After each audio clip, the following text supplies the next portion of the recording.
John was known for several things throughout his legendary career. He was a leader, a workhorse with incredible stamina, and he was one of the most clutch performers the NBA has ever seen.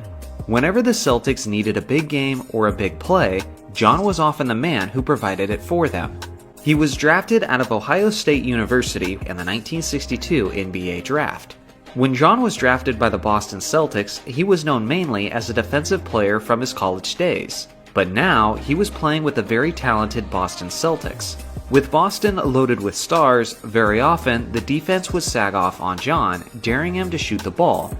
His legendary head coach, Red Auerbach, told him that he shouldn't let the defense disrespect him like that, and that Havlicek needed to be more aggressive offensively. This bit of advice completely changed his career, to say the least. Not only did he look to score more, but he became one of the best scorers the NBA had to offer, and currently has the 7th most shot attempts in NBA history. He was a 13-time All-Star with 11 All-NBA selections, and he was the 1974 Finals MVP. He was a scoring wing player with a smooth jump shot, and he was a tenacious and scrappy defender who often forced his opponent into turnovers, none more famous than in Game 7 of the Eastern Conference Finals between his Celtics and Wilt Chamberlain's 76ers. With a game and a trip to the NBA Finals on the line, Hal Greer was inbounding the ball. The Celtics were leading by 1 point when John Havlicek made one of the most famous defensive plays in NBA history. He anticipated the pass and stole the ball, sending the Celtics to the finals where they would go on to win one of his astonishing 8 NBA championships. People frequently talk about Michael Jordan's undefeated 6-0 NBA Finals record, but there are actually 3 players in league history who have an even greater Finals record than Jordan, and one of them is John Havlicek, who finished with an 8-0 record. He was the Finals MVP in 1974 with a stat line of 26.4 points, 7.7 rebounds, 4.7 assists, and 1.9 steals on 42.9% shooting. The thing is, yes, Havlicek was the Finals MVP in 1974, but that was one of the few championship seasons where the Finals MVP actually existed and was available to him.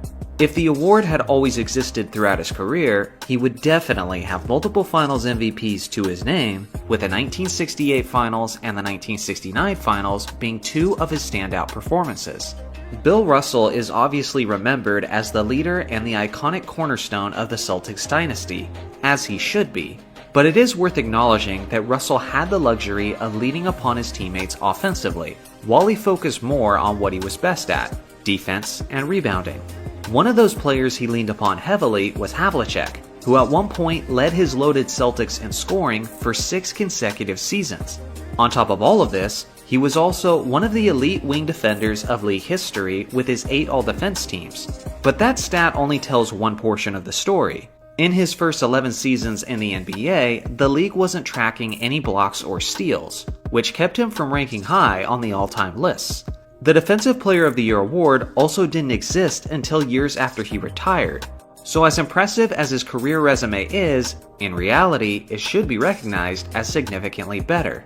He played 16 reliable seasons with the Celtics and never once played less than 70 games in a season. For his career, he averaged 20.8 points, 6.3 rebounds, and 4.8 assists per game. But during his prime season, he was averaging nearly a triple-double of 29 points, 9 rebounds, and over 7 assists, while playing a remarkable 45 minutes per game. Outside of Bill Russell, you could argue that no other player was more pivotal to the Celtics' success in the 60s and 70s than John Havlicek. He's still the Boston Celtics all-time leader in points and field goals made. He's second in assists and 5th in rebounds. He's ranked 4th all-time behind Kobe Bryant, Dirk Nowitzki, and Tim Duncan in points scored by a player who spent his entire career with one franchise. Havlicek was one of 10 players in NBA history to make at least 8 All-NBA teams and 8 All-Defensive teams. The other 9 are Tim Duncan, Kobe Bryant, Kareem Abdul-Jabbar, Hakeem Olajuwon, Michael Jordan, David Robinson, Kevin Garnett, Gary Payton, and Chris Paul. That's some pretty legendary company. On top of all of this, John was known as a wonderful teammate and human being. In a statement released by the Celtics organization shortly after his passing, they said, "His defining traits as a player were his relentless hustle and wholehearted commitment to team over self. He was extraordinarily thoughtful and generous, both on a personal level and for those in need, as illustrated by his commitment to raising money for the Genesis Foundation for Children for over 3 decades through his fishing tournament. John was kind, considerate, humble, and gracious. He was a champion in every sense."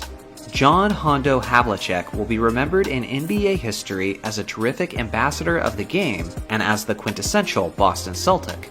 So now it's your turn. Where do you rank John Havlicek among the greatest Boston Celtics of league history? Let me know in the comments section below. Thanks for watching as always. Make sure to like and subscribe for more basketball content, and I'll see you guys in the next video.